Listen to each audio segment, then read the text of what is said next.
So we're delighted to welcome to our institute and to the translation and language content and literature project Rainier Grutman, who is here with us from Canada, University of Ottawa. Rainier is a full professor of French and Translation Studies at the University of Ottawa in Canada. He was trained in Romance philology, comparative literature, and translation studies in Namur, Leuven, and Madrid universities before earning his PhD in French in Montreal. Rainier started studying bilingual writers and multilingual literature, and also self-translation, of course, long before they became fashionable topics, and indeed did much to contribute to them becoming fashionable topics. His latest contributions to the conversation are included in the inaugural issue of Brill's recently founded Journal of Literature Multilingualism, 2023, the Forum for Modern Language Studies, and an edited volume on plurilinguisme et production littéraire transnationale en français depuis le Moyen Âge. He'll be speaking today about multilingual fiction and Hungarian literature as well. So I think just the floor is to you. The floor is to you. Thank you very much, Eugenia and Mariana, for the invitation, for you all to come out and listen to me. It is an honor for me to be here. As I just mentioned to one of your colleagues, there's a famous Slovak translation scholar who spent most of his career in Canada, is Anton Popovič. And another connection is, of course, in comparative literature. My master supervisor in Leuven, José Lambert, had us read Dionys Juryshin book on, well, either in German or in English. There's two versions. So, and he worked here for a long time. So yes, today I'm not going to talk about translation. We can talk about translation later on if you want to, but I'm going to talk about my other that topic, which is multilingual literature. We're talking about texts that use different languages, more so than writers who publish in different languages, which is yet another topic. So we're going to talk about multilingual fiction. And yep, this is, there we go. Fiction, the word fiction in English refers exclusively to novels and maybe includes short stories, but nothing else. So I'm not going to talk about poetry. I'm not going to talk about drama. Fiction is one of those tricky words. It's like Dichtung in German, right? Which doesn't only refer to poetry. So it's one of these things that you have to know when you go to a bookstore in an English-speaking country, you'll see fiction. And that means novels, basically. Sometimes I have another section called literature, which means old literature. The reason why I bring this up is to remind us all that I'm giving this talk in English, but English is not my first language. It's not my second language. It's my third language. It's probably not your first language either. So we're actually doing this monolingually, but that's a performance. Monolingualism is a performance. It's not a natural state. We can be tricked into believing that because everything goes fluidly in English, that that's a natural state, but in reality, it's much more complicated. According to the latest statistics from Eurobarometer from 24, 60% of European Union citizens can have a conversation in more than one language. 23 or 24% can have a conversation in 3 languages, including their own. And a full 11% can have a conversation in 4 languages. So if we just look at the people who, and this is including all citizens, if you look at the younger cohorts, these numbers are even higher. So in the European Union, the people who can only have a conversation in one language or a minority, they're not the rule, they're not quite the exception, but they're not a rule. So I just wanted to put that in perspective, and would also invite you, if you want to ask me questions in French or in German or in Spanish or in Italian or in Dutch, that's okay as well. Okay, we don't have to do everything in English. I'm going to discuss multilingual fiction, trying to go beyond mimetic readings of multilingual fiction. Mimetic meaning readings that stress the one-on-one relationship between languages that exist and that circulate in society and languages that are used in literary texts. And I'd like to go beyond that type of reading. I'd like to also focus on the text itself, on what happens with the languages that are embedded in a text, like which languages, are selected by the text, how are they used, how do they relate to each other, is there a hierarchy, can it be linked to other aspects of the text. So I'm not going to talk about the language knowledge that a writer may have, because I don't think that's the final answer on what's happening in their text. And I'm not going to talk either about the possible audiences. That's an entirely different topic. I've written an article about that, actually, about the implied reader of multilingual fiction. That would take us too far into another discussion. So we're going to look at the ways in which languages are integrated and combined in a text, the way they echo each other, and the way they can be related to plot, character development, and so on.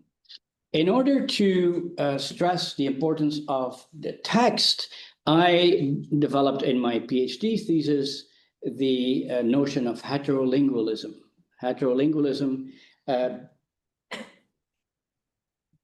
the story is the following very briefly. When I arrived in Canada with a scholarship, a one-year scholarship to do my PhD, and I stayed, I'm still there. My idea was to study bilingualism, French and English. French and English Canadian literature, English and French Canadian literature. And the word bilingualism triggered such emotional reactions that it became impossible to talk about what I wanted to talk about. And so I came up with heterolingualism, and all of a sudden people didn't relate that to politics anymore. And we could actually talk about literature and about texts. So heteros means other, and lingual, of course, the presence of other languages.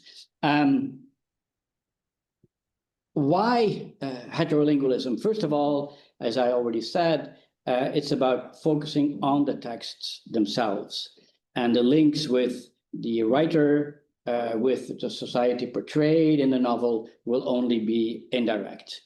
The hetero refers here to a diversity of language varieties. In other words, I wasn't only looking at official national languages used in these texts, English, French, German, Italian, and so on, but also at different varieties of these languages that were used. In Canada, for instance, there's quite an interesting difference between standard French and Canadian French. And so Canadian French is used in novels as well, and it should be considered as a code in and of itself.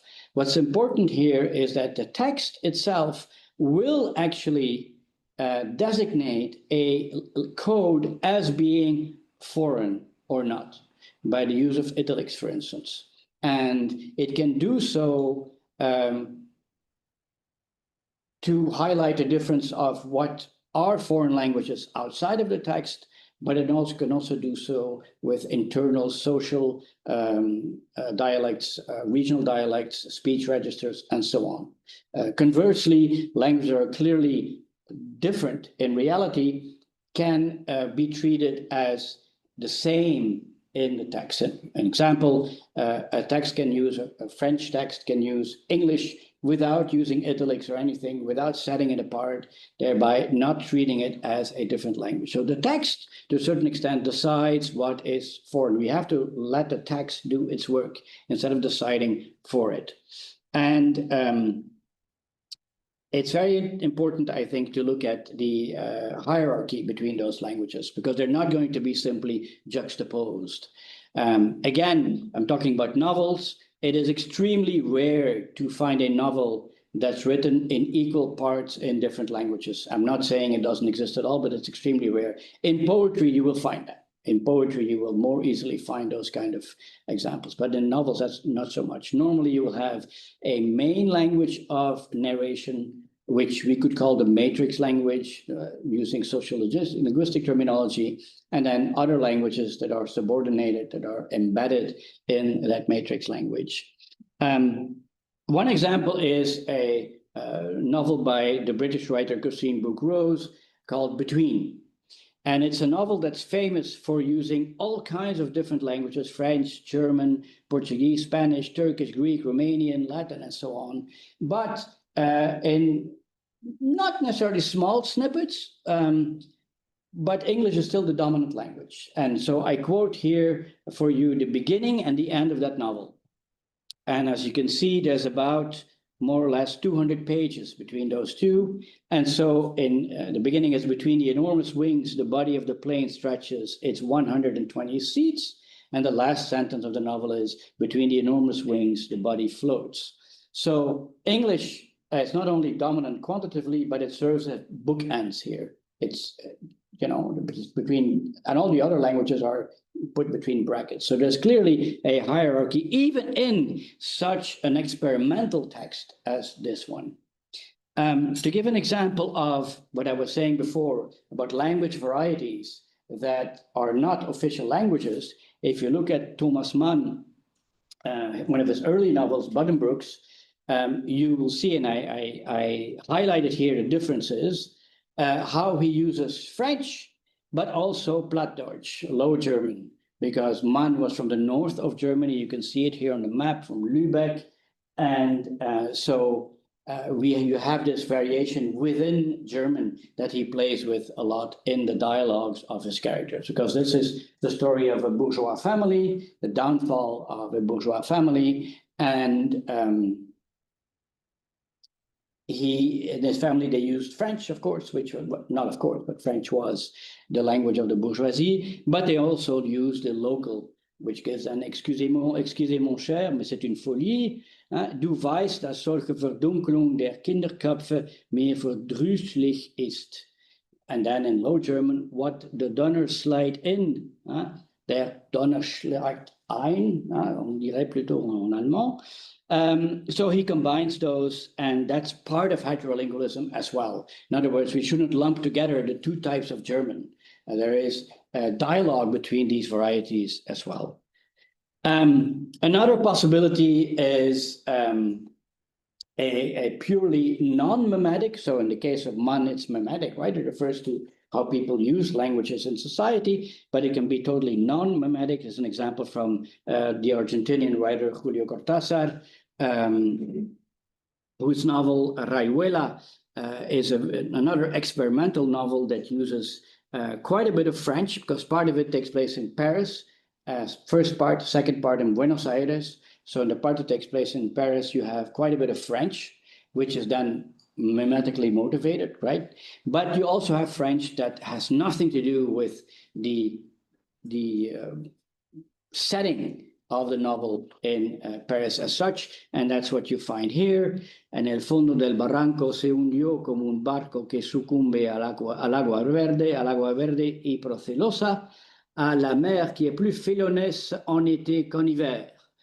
And this, what I put in yellow here, is a quote from the 13th century French chroniqueur Jean de Joinville. Les denrées enchérissent en hiver pour la mer qui est plus félonesse en hiver qu'en été.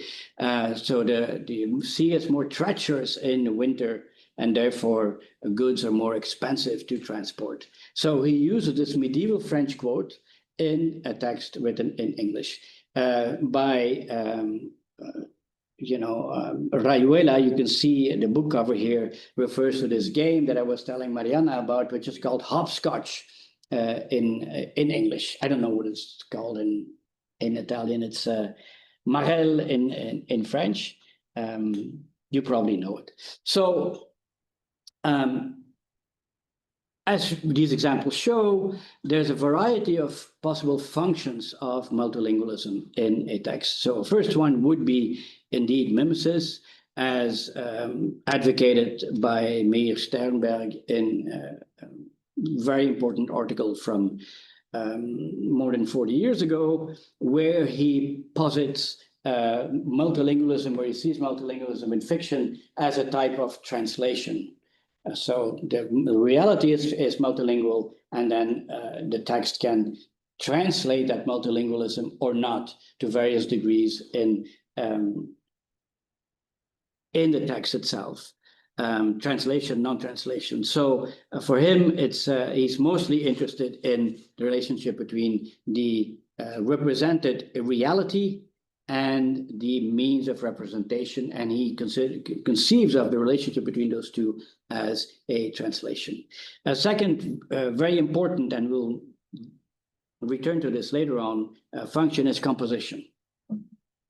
So here I'm interested in looking at where in a text the foreign languages appear, the title, for instance, or quotes, as we saw with Cortázar, and if this can be somehow related to the structural organization of the text itself.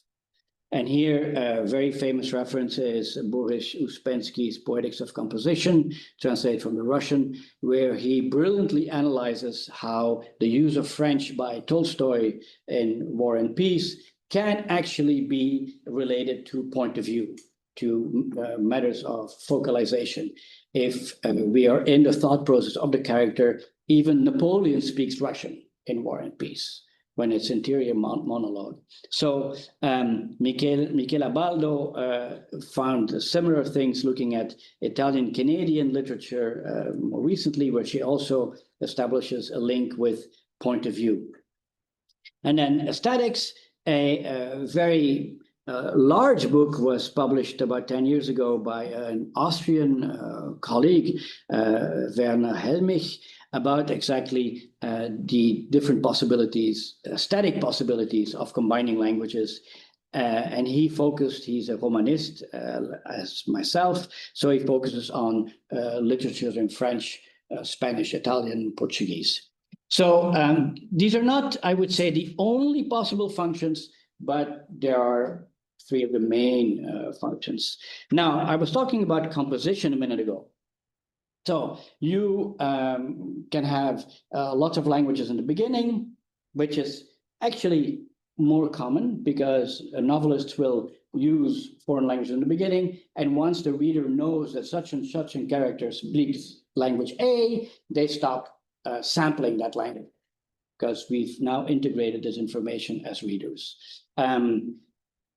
In other cases, you'll find it in the middle, and yet others at the end. I'll give you more examples concretely. I just wish to show here three quite spectacular examples of 20th century novels where you have the foreign languages highlighted, put on display, either in the beginning, in the middle, or at the end. The beginning is Tres Tristes Tigres, Cuban novel by Guillermo Cabrera Infante, which takes place in Havana.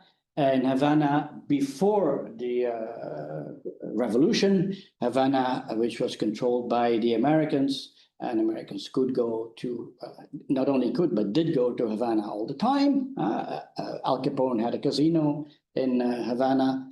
And so this novel starts this way, as you see here. Showtime, señoras y señores, ladies and gentlemen, muy buenas noches, damas y caballeros, tengan todos ustedes, etc. So you see he switches from Spanish into English. This is the MC. This is the MC in a nightclub who's introducing a show. So he he switches from one to the other. There's lots of repetition between the two, but not everything, because he also addresses an American audience in English and a Cuban audience in Spanish. So there's quite a play. And of course, readers who know both languages have more fun reading this kind of text. But it's extremely striking in the beginning, to the point where the translators, the American translators of this novel, had no choice but to leave the Spanish in there, because otherwise the effect would have been completely lost. In the middle, an example in the middle is Thomas Mann's Magic Mountain, where you have a chapter called Walpurgisnacht. Right in the middle. Originally, the Magic Mountain was published in 2 volumes, and this is the last chapter of the first volume. And this is the moment where, so it's a carnivalesque night where boundaries can be crossed and so on. So the main character, Hans Castorp, decides to very clumsily declare his love to the Russian pensionnaire and Claudia Chauchat, and he does so in French. So he switches into French as a language of free expression. And so you have this here where this happens, right? Ich habe in letzter Zeit manchmal über die Freiheit nachgedacht. Das heißt, ich hörte das Wort so oft und so dachte ich darüber nach. Je te le dirai en français, was ich mir dachte. Ce que toute l'Europe nomme la liberté est peut-être une chose assez pédante et assez bourgeoise en comparaison de notre besoin d'ordre. And Chauchat, the Russian, answered in French, parlez allemand, s'il vous plaît. And then he says, oh, ich spreche Deutsch, auch auf Französisch. So you have this language play here. And of course, French as a stereotypical language of seduction, that also plays a role here. So you have not only what is being said, but also the connotation of the language. And this is a turning point in the novel, right? So in the middle. So if you think of the mountain, it's like the mountain, you go up and then it's a summit and then you go down from there, right? And then the most spectacular case is a novel by the Spanish writer Juan Goytisolo, which is called John the Landless, Juan Sin Tierra, which, as you can see here, I hope it's, yes, it's visible on the screen. What he does at the end of his novel, this is at the very end, he switches into less and less standard Spanish. So this is still standard Spanish. And then he says, desacostúmbrate desde ahora a su lengua. So become unaccustomed, unused to his language, and start by writing it using simple phonetic intuitions without the blessing of Doña Academia. Right? And what happens here for people who know Spanish is that slowly we go into an informal Latin American type of Spanish, continuación, without a C, and el habla efectiva instead of efectiva, so simplification. This is actually a type of spoken Caribbean Spanish. Caribbean is like Cuba, for instance. And so it goes on and on. So the language, the Spanish language, falls apart here, falls apart. Te enseñaron, te enseñaron, analfabetismo instead of ismo, and so on.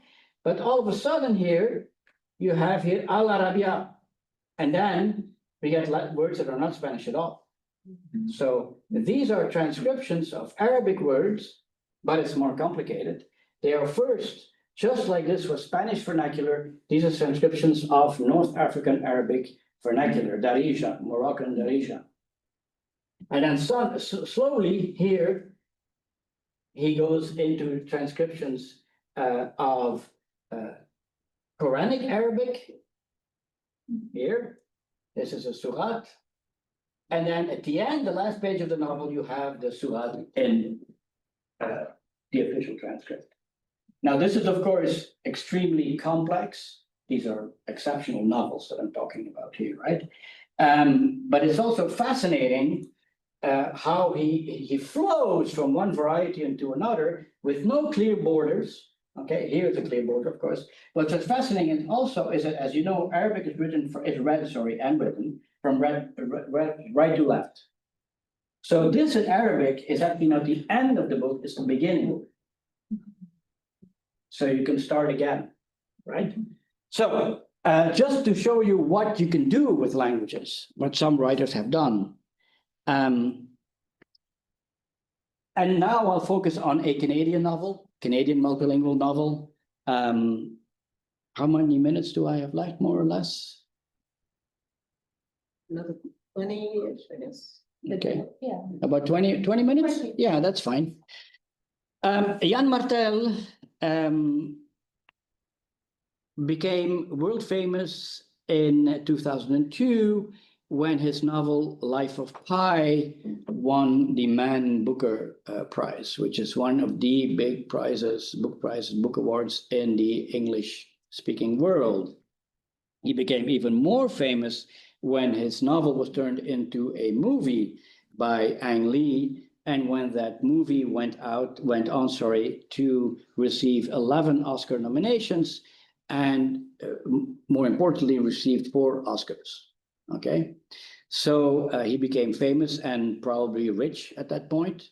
To the right, I'm showing you a bit of fan mail Martel received from Barack Obama, then US president, who had read Life of Pi with his daughter and who had enjoyed it very much and was kind enough to write a little note to Martel, which Martel, of course, has kept very proudly, and that's why we have it. Now, this was Martel's second novel. His first novel was entitled Self. It is written predominantly in English, but with very liberal helpings of French and Spanish, which are 2 languages that Martel himself speaks. Martel is the child of Canadian diplomats, and diplomats, of course, move around. So he spoke French at home because his parents were French Canadian. And he went to school in English. He went to American schools everywhere where his parents were posted. But their parents were stationed in a number of Spanish-speaking countries. Martel was actually born in Salamanca, Spain. And so he learned Spanish as well. He's fluent in those 3 languages. So in this case, you can make a link with the writer's own languages, but in other cases you can't, because he also uses 2 languages in this novel, 2 languages that Martel does not know at all, which are Czech and Hungarian. These languages are all important, both in terms of quantity and of quality. In terms of quantity, because it's really quite a bit. There's really quite a bit. You cannot just skip it. As I will mention later on, in certain cases, Martel does provide translations, but the way he does that is by dividing the page in 2 columns. So you would have the French and Spanish to the left, and to the right, you would have the English translation, like in a dictionary. So visually, it's very striking. And so the languages are really put on display by Martel, to the point where if we miss them, we really would feel that we would be missing out on something. In other words, there is some kind of multilingual poetics at work in this novel. Itself is a first-person narrative. The most striking aspect of the novel, something I will not be able to spend much time on today, is the fact that we don't know in the beginning whether the I who is speaking is a boy or a girl. English language allows you, because the adjectives are not gender marked, allows you to create and to maintain that ambiguity, which Martel does for 20-odd pages before we realize it's a little boy speaking.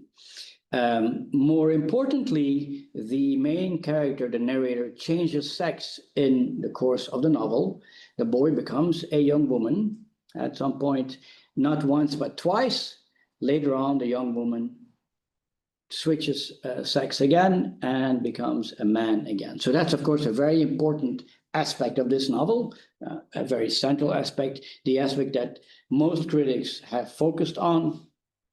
I want to focus on something else, on another type of border crossing that happens in this novel, namely the linguistic border crossing. Okay, so the first person narrator also knows English, Spanish, and French, like Martel himself.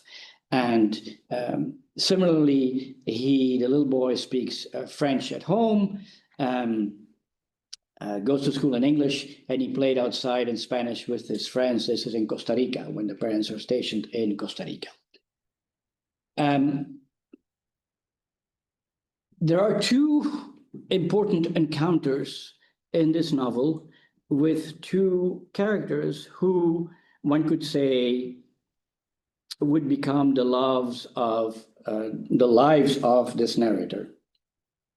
And the first character is a young Czech girl called Marisa. And Self, the narrator, meets her in Paris when his parents are stationed in Paris. And she is part of a family of Czech refugees that fled after the Prague Spring. And so this little girl speaks Czech and German. And she meets this little boy and they get along very well together, and she wants to communicate. She knows that the little boy is not Czech, so she opts for the foreign language, figuring that, you know, he's a foreigner, so I can speak a foreign language with him. Except that Self does not know German, of course. Well, not of course, but he doesn't. So what he does, the solution he finds, is that he also uses the language that is most foreign to him. And therefore, he figures, since it's most foreign to me, it'd be closest to Czech. Of course, this makes no sense, but these are children reasoning. So he answers in Spanish. So you get this type of conversation. And here you have the way it appears in the novel. I copied it from the novel. So to the left, you have the foreign languages, and to the right, you have the translation given by Martel in his novel. Okay. And of course, c'est un dialogue de sourds, n'est-ce pas? They don't understand each other. She says, ich will zurück nach Prague. I want to go back to Prague. And he answers, ¿te gustan los helados? Do you like ice cream? But even though they speak parallelly like that, they do get along very well. And actually, it's at least the little boy falls in love with Marisa. So there's an encounter with a really foreign language that he doesn't understand, but he's able to communicate. But as you see, and it is important, Martel does not work hard for the English language reader, because he provides a translation, which is a real translation. Okay, he could have opted for une traduction trafiquée, like a translation where he would have cheated a bit, right? That also happens, of course, in novels. But this is a very straightforward translation. There's no issue, which is interesting because the information that's being communicated in here is not necessarily terribly important, but still Martel doesn't feel like alienating his readers, so he does give us a translation. Now, at some point that evening, the little girl Marisa, it's time for her to go to bed. So her mother tells her to go to bed. And she does, so obviously she's a Czech mother, and Marisa a Czech girl in Czech. And this is what you have then in Czech. And I'm sure for you this is very easy to read. For me it's not, but I know people who know Czech, so I asked them to translate it for me. This is not translated by Martel. This is given as such, no translation, no help. Now, if you're a bit philologically minded, you can try to figure out some words like camaradi, you can say comrade, it's not very complicated, ambassado, embassy, and so on. So you can figure things out, but the text as a whole resists.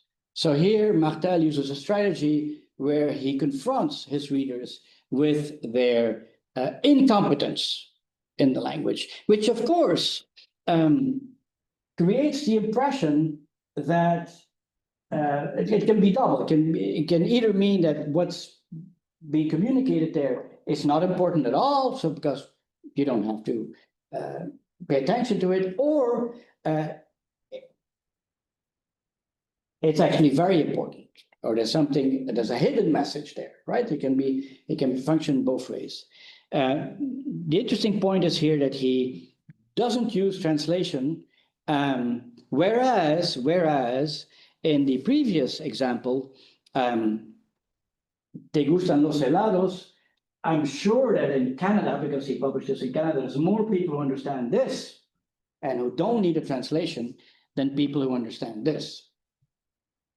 So it's very paradoxical. But as you see, we're not in a realist mode here. This is not about reproducing a reality. This is about textual strategies, creating effects, and so on. Okay, so we as readers are disoriented as much as the little boy was when he heard Marisa's mother speak to her. The second encounter that's instrumental for the narrator is with somebody from Bratislava. And that's one of the reasons why I chose this text, of course. But it's a member of the large Hungarian minority of Slovakia who grew up in with a similar language matrix as the narrator, because his name is Tito Imilak, and he spoke Hungarian at home, Slovak at school, and the foreign languages he was taught were first and foremost Russian. That's his third language, in the days of communism, of course. And his father worked for the Communist Party, so he also learned German. Then the family moves to Canada, to Toronto, where Tito becomes a taxi driver, and that's how he learns English. And then later on, the family moves to Montreal, where he has to learn a sixth language, in this case, French. So this is a multilingual match to Self's multilingual personality. Now, at this point, the narrator Self is a woman. Okay, it was a little boy earlier on, and at this point in the novel, she's a woman. You have to remember that she changes. In my opinion, the language factor is not affected by the sex change, but some critics argue that it is different. I have to read the novel another time to really get a grip on that. It's a matter of discussion. But in this case, in Czech, you had a bit less than 2 pages of untranslated Czech. In this case, Martel is going to sample Hungarian. And he does so for 5 pages. So you have 5 pages of the novel where you have Hungarian on the left, and you have English on the right. Now, because of the layout he used before, you may think that this is a translation, right? That's how he prepares you. He gives you a French and Spanish and a translation. But if you pay attention a little bit, you realize that it's not a translation, because there's proper names here. Keksakalu, here again, and you try to figure out what would this be, China, Roman, it doesn't seem to match, Instead, what we have in English is a metalinguistic commentary on the language being used, which we didn't have for Czech. So the narrator says, Magyar is spectacularly incomprehensible. It tricks you with the familiarity of the Roman alphabet and the dress and deportment of its speakers, but then it erupts. And you might as well be in China. not a single morpheme will trouble your comprehension. But she's in love with Tito, and she loves the Hungarian language. She loves it when Tito's family speaks Hungarian. She thinks it's beautiful, right? This is not a criticism. But it's not a translation of what's going on. As a matter of fact, and some of you would have guessed, because if you know Hungarian, this here, Kek Sakalu, is Bluebeard. So this is actually, the Hungarian is lifted literally from the libretto of Béla Bartók's only opera, Bluebeard's Castle. Okay? So then you think, okay, this is like a collage. There's no connection. It's not that simple. First of all, the wife, the Bluebeard's last wife, right? In Bluebeard's story is always the last wife that actually participates in the action and escapes. The last wife in this libretto is called Judith. And Tito's mother is also called Judith. So this creates the impression, when you read the novel, you see Judith here somewhere, not in this excerpt, but in others, and you see Judith here, so you're trying to get, okay, there's a connection. Is this the same person? More importantly, if you do look at the libretto, and there's no translation given whatsoever, there is a mention at one point in the novel of Bluebeard's Castle at some point, but not here, somewhere else. If you look at it and you look at the translation, well, even, sorry, without looking at the translation, if you see the reference Bluebeard's Castle, if you Google Keksakalu, you realize, okay, the story of Bluebeard. Story of Bluebeard is not a good one, right? It's a pretty violent ending in most cases. And then if you look at the translation, you get actually more intertextual information. But even without that, you look at the storyline that's developing, unfolding here. It's a dialogue between Bluebeard and this woman who might become his next victim, of course. And as it happens in Martel's novel, the narrator, who at this point is a woman, does become a victim because she's actually raped by her neighbor, who is described in the novel as being Slavic. So in a way, this hidden message in the Hungarian is a harbinger of what's coming later on. It's a way of foreshadowing. It's a story within the story that tells us something about the novel's main story later on. So it's definitely here a compositional function. It's more complicated than that because the version of Bluebeard that Bartók is using is a rereading in the late 19th century of the Legend of Bluebeard, where actually the female character is a lot stronger and beats Bluebeard at his own game, let's say. But even without going into strict intertextual analysis, the important point here is that Hungarian is not gratuitous. It's not gratuitous. Neither is Czech, because actually what I didn't show here, it's a slide that I removed, is that in the novel, there's a quote used for Marisa and used for Tito, again, at like 200 pages difference. It's exactly the same quote. And it's something that appears on the cover of the book. The narrator says more or less, I was so in love that I couldn't see anything through the fish in my eyes. Okay, and it's exactly the same sentence as applied to both characters. So these two characters are linked in the novel, and they both speak very different languages that the narrator doesn't master, languages that we as readers are not given access to.